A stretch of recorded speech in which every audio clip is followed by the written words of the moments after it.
that I appreciated about Moses was that he knew God.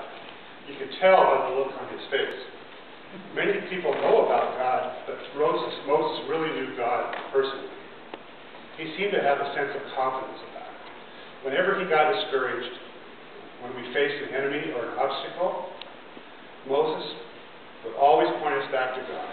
He would remind us of God's promises. He would tell us a story about God's character. When he prayed, things happened. It seemed like he knew how to communicate with God because his prayers were always answered. Sometimes in incredible ways. He just seemed to know God.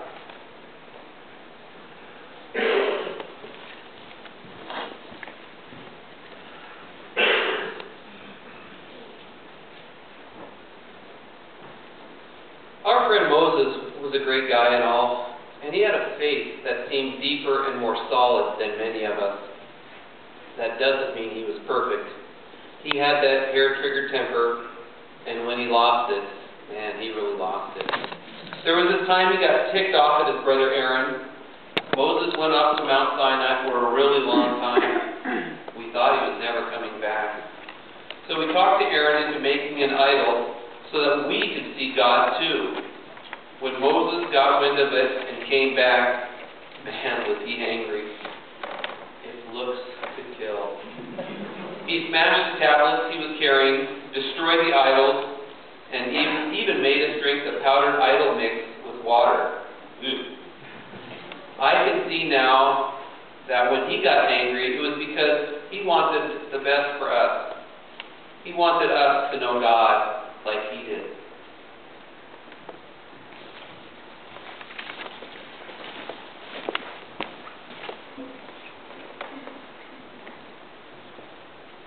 Moses was probably the most humble man I ever knew. You'd never know that he grew up in the palace with a silver spoon in his mouth. He never bragged or dropped names like most people do.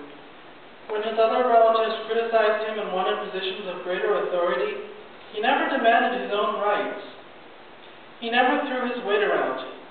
He just listened patiently and didn't even defend himself to attacks. We always guessed he probably vented to God when he was alone in his tent, but you would never know it in public. He was just really humble.